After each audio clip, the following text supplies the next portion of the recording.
What is going on, guys? This is Gabe with From Screen to Shelf. I'm here with Chase, and we are doing another Versus episode. These have been kind of in the back burner for a minute. We've just been super busy catching up with our viewings. But we are doing Scarface, which was the movie I gave to Chase for him to watch. And he assigned me David Cronenberg's The Brood, which that's Cronenberg's first movie, right? Nope. Oh, it's not. Okay, Stereo and Crimes of the Future was. So this is third. This is, I want to say, his fourth. Because really? It was either Rabbit or Shivers. I thought it was like earlier. It is. Because he has like 20 movies, man. So you're not too far off. Quite a bit. He's been making movies since the 60s. But yeah, so I do you want to start with Scarface? Because I think we were talking about the fact that there's not much to say with Scarface, probably. Yeah, I can go ahead and open it up with that. Because so what do you think about it, dude? Point. It's really good. I mean, it's Brian De Palma all over. Mm-hmm. You know, I've seen some of his other movies. Can't believe I never got to this one, but I can see the hype. I can see the status it has. I don't see it like up there as like God. It's not a 10 out of 10 for me personally. Mm-hmm. I find him fucking insufferable. Like, I'm not gonna lie. Oh, wait, like Al Pacino? No, or like or Tony Montana's character? Yeah, Tony Montana. And I think that's the point. You know what I mean? Like, yeah, I can see why some people like him. He's got that typical gangster, like almost GTA vibes, or Scarface or GTA was inspired by Scarface. I could totally see that. But I just like, man, at the end, whenever he's just like all the bullet holes, I damn near like jumped up and I was like, fuck yeah, let's go. You know, you got your revenge. He just became so scummy to the very end of it. You know what I mean? And not in like a way like Michael Corleone and Godfather, since that's a more recent example, where I cared and I was attached to him a lot more. Mm-hmm. You know what I mean? Because of his evolution. He has an evolution for sure, but he's a hard ass from the beginning. You know what I mean? He doesn't become something. He does. He becomes something way worse, but he's already bad. Yeah. But, you know, some of the intimidating scenes, this, that, and the third, and like the parts with like the cops and everything and like his ego, it was really well done. So many memorable lines in here. I would give it probably a 9 out of 10 on this one. I can see why it has the status it does. I do think that there is just some fat that you could easily trim out of it just to make it even 10, 15 minutes shorter. That's fair enough. It's almost 3 hours. Damn, is it? I've seen this movie quite a bit. Yeah, it's up there. It's another time commitment one for sure. But it's, I don't know. To me, it just moves pretty quickly. I don't know if it's because I've seen it so many times. I don't agree that. I think the beginning is where maybe you could trim some of the fat. It does take a little bit to kind of get going. By the time they're interviewing him and he's in the encampment in Miami, and like by the time he gets out of there, I think it's like already like 30 minutes. That have already kind of gone by. I think that's probably where you could trim a lot of the fat. Yeah, I could see some of the part, and then that whole telephone booth scene. Like I didn't see it. Which scene was that? I forget what it is, but he's like calling somebody. I forget exactly what he's doing, but he's like, "I'm coming back tonight." This, that. Oh, okay, yeah. Weird. It's like you still could have gotten the same everything you get after that without that 3-minute phone call. Mm-hmm. You know what I mean? And it gives you a little bit of character depth, but nothing that changed the movie for me. You know what I mean? It just was like, okay, I was actually paying way less attention to the entire conversation he was having on the telephone booth and paying a lot more to the background, because I figured that was the whole point of what was going on. You know what I mean? I figured I was supposed to be ignoring him and looking for some hidden stuff in the background. There was nothing. There wasn't nothing at all. It's a very, I agree with you. Like there's no transform. Yeah. I guess the only transformation, I guess you could say, with him is that, he went from, I mean, he was already killing people for money at the beginning, you know what I mean? And for material gain. But I think that by the end of it, he definitely kind of lost himself in the sense of like his power and how big he got. You know what I mean? I think that's the whole, but I mean, but I agree too that that's not much of a transformation from point A to point B. It's like, scumbag to scumbag with power. Yeah. And he dies because of it. I think the reason that this movie is just so well regarded is just because there's just so many fun lines, and there's just so many fun scenes, like the chainsaw scene in the bathtub, or the dude falling off the helicopter at Sosa's place. Him drunk at the club, which is, I mean, you could probably trim some of that off too, but it's like so fun to watch, and like him, having that whole monologue, that it's such a fun movie to sit down and watch, dude. It's very entertaining. I actually liked his I forget his name. Manny. Manny, I fucking loved him, man. He was just every time he was on screen, he's just like, dude, that's a bro. That's somebody you want by your side. You know what I mean? And that's why I was so pissed at him. I couldn't wait for him to get his fucking reckoning. You know? Well, yeah, and he kills him over. I mean, he's high when he does it. I think. When he's high when he kills Manny, right? I think he's. I mean, he's always snorting coke through the whole movie. Yeah, I was gonna say they snorted enough to cover an entire mountaintop. Like, there's so much snorting. Especially what is her name? Elvie? Is that her name? I know it's E something. The girl that after he murders Frank or whatever his name is, and then pretty much steals. Oh, Michelle Pfeiffer. Oh, that was that I barely recognized her. That's Michelle Pfeiffer. Interesting. Yeah, but she's always like. Yeah. Oh yeah, dude. She's always fucking. Yeah. Everyone in this whole movie is just like rubbing their nose the whole. Yeah. The whole time. Yeah, dude. It's. I don't know, dude. I just have so much fun with this movie. And then you get the iconic, like the last scene with the "Say hello to my little friend." I love that whole fucking sequence. Yeah, it's just so exaggerated. I mean, his Cuban accent is exaggerated. The fucking situation he's in is just so fucking over the top and exaggerated. It's just it's fun to watch, but it has that like Del Palma charm to it. You know what I mean? Yeah. So I'm glad you liked it. Yeah, it was fun. I can definitely see finally you fucking saw it because this was another one that I'm like, dude, you haven't seen. I think this is the one that like Will kind of shook his head on because he's like, you haven't watched Godfather Part 2, and he's like, you haven't watched Scarface, and he's like, you're fucking trolling. Yeah. Which fun fact? I'll share this little story. I've had my Scarface 4K for like 2 years, just 3 hours again. I was down south where they have like these half price books. Some viewers or listeners probably know what that. I don't know if you have those near you, Gabe. But I've heard of them, but I don't have them. I know, like, I think Florida has some. Yes, they do. They're more of a southern chain. Like where I'm at, we have Second and Charles, which is a much nicer version of half price books. But I went there and they had it for $9, and this was at the point where the slipcover was pretty fucking hard to find. So I got it, but I'd never checked the inside of it. I just saw slipcover $9 Scarface 4K, and it's been sitting on my shelf since then. So I opened it, and it had 2 fucking Blu-rays and no 4K. Yeah, when you texted me that, I was like, what do you mean? Like, yes, 2 Blu-rays in it. I'm like, I thought you got it like from Amazon or Target or something, and I'm like, how does that happen? That's crazy, bro. That did happen to me. Fun fact: on Batman 1989, 3 times, brand new, sealed.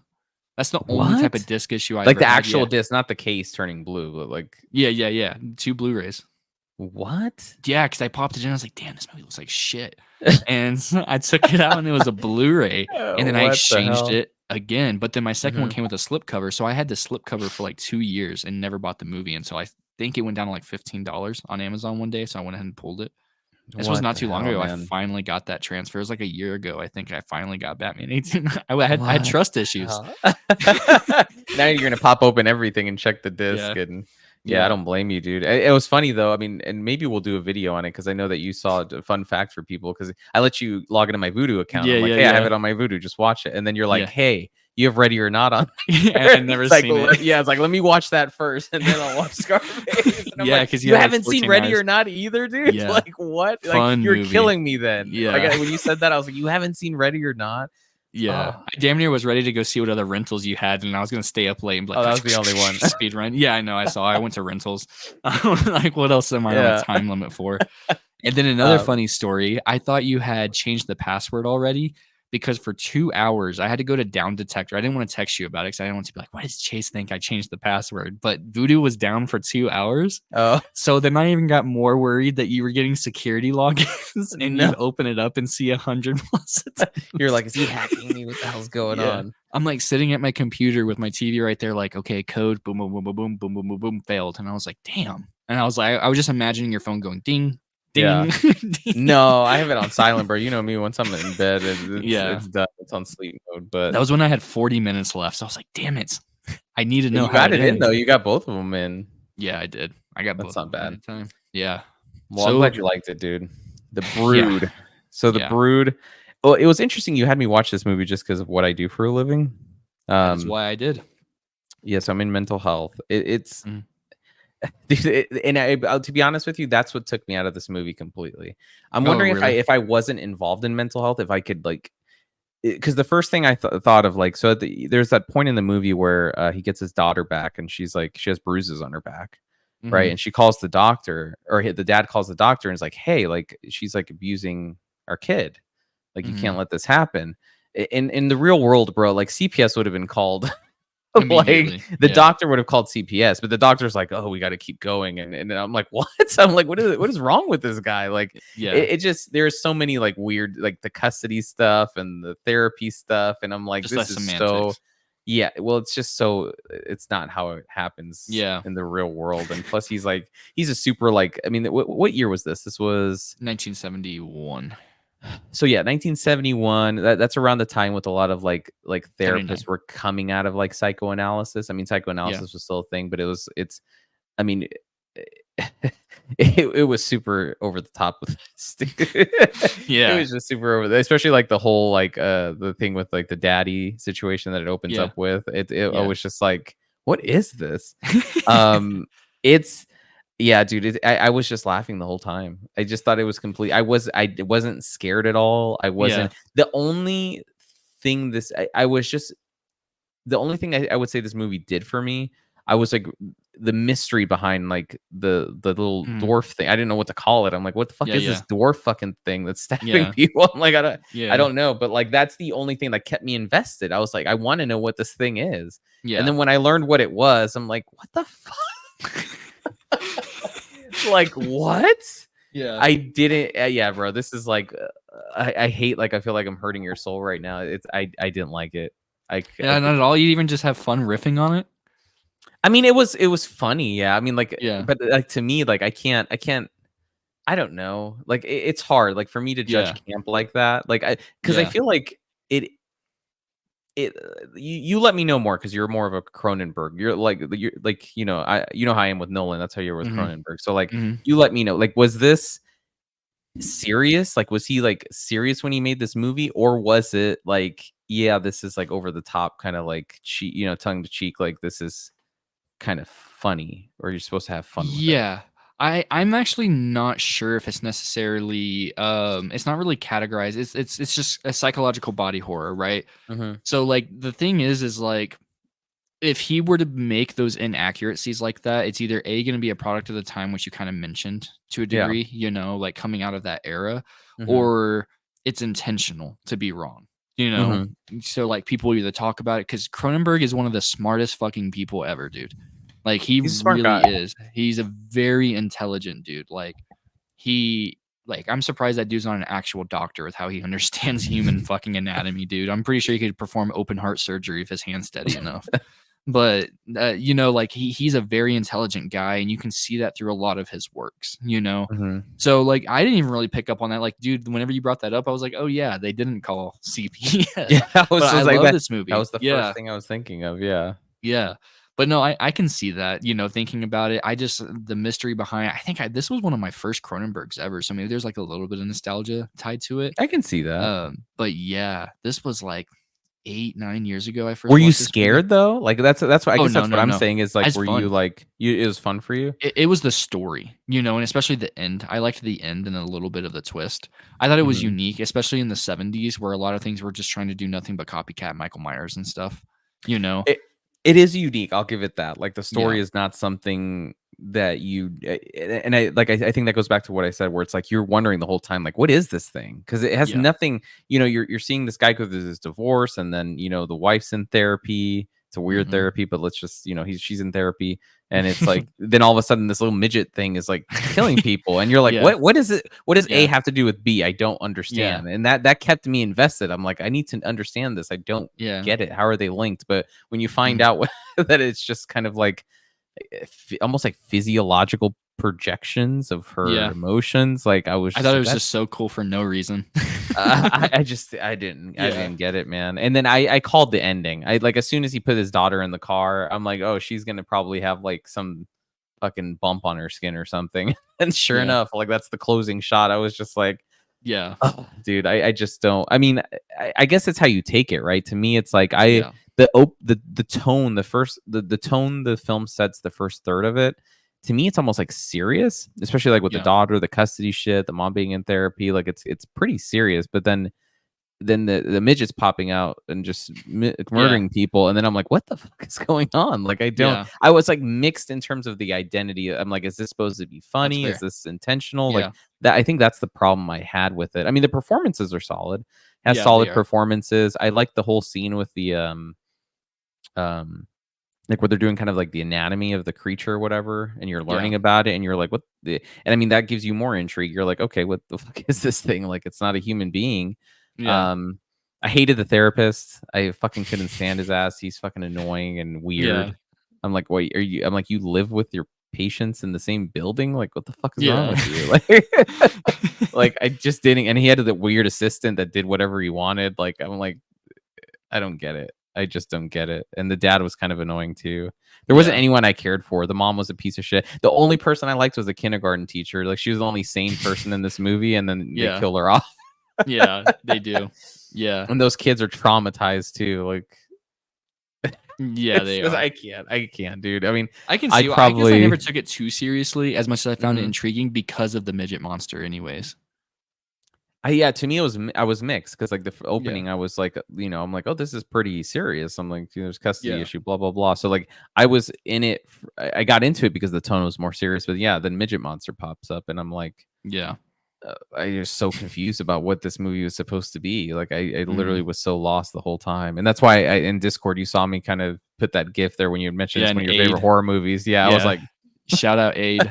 He agreed with you. He's like, he was like, I agree. I love Cronenberg. It's the only movie I don't like, which there's quite a few I'd rank below this one, but I love it. I can see if you're like Chase and you love horror and you love camp. I mean, like, this is almost like unintentional camp to me because, like I said, I can't tell if Cronenberg was serious or not. Like, he could have been legit serious in terms of like, this is like the monster and it's supposed to be scary. Yeah. Or was he just, so super fucking ahead of his time that he was like, this is just camp and it's supposed to be funny? I can't tell. Yeah. It's in the Criterion collection, and I never bought the Blu-ray. Bro, I saw, because I streamed this on HBO Max, because you and I had trouble finding it. Or you thought, or no, it was out of the blue we had trouble finding. Yeah, it was impossible. Yeah, and then this one was just on HBO Max. But yeah, when it started, it said Criterion Channel. And I was like, what the fuck? Yeah, I was like, so this must be some pretty intense, like, serious shit. And then midget, I'm honestly shocked it's in the Criterion collection. To be honest with you, it's not something you typically see in the Criterion collection. I'd have to see, because like that's kind of why I shouted that out. If I had the Blu-ray, I'd have more answers for you. But I've only ever streamed this movie or caught it on cable way. Because there's no 4K, right? It's just the Criterion Blu-ray. It'll eventually probably get a 4K. I know that this movie has a massive cult following, and I'm one of those. I did read about that. Yeah. You're the cult leader for it, dude. It's like, I mean, let me know. I might have some appreciation for it if I know that it's like tongue in cheek kind of camp. You know what I mean? Where it's just like he just did this for fun and he knows that it's over the top. But it's like, I didn't get that vibe the first third of it. I felt like it was a serious. You know what I mean? So it's so weird. I give this movie like a 4 out of 10, dude. I just can't. Yeah, like 4.5 maybe. I mean, I can give you that. It makes me really want to get the Blu-ray, listen to the commentary and the behind the scenes just to figure it out. You know what I mean? You know what? If you ever want to do like a watch along with the commentary or something, like I'd be fine doing that. Like, because I want to know. You know what I mean? Like, I want to get in his brain and be like, dude, what were you thinking with this? Like, I really want to know if he was serious or not. And maybe let people comment down below too and let us know if you've seen The Brood, if it was kind of like a tongue-in-cheek thing, or if it's supposed to be camp, or if it's supposed to be serious, or it's supposed to be scary. To me, it's not scary at all. It was just it's a log cabin full of midgets that kill people. Yeah, no, for sure. And I can give you all of that. But yeah, guys, thank you for tuning in to yet another very special Versus episode. There will be more, and we will be back with a vengeance. Yes, we will. Catch you guys later. Later, everybody.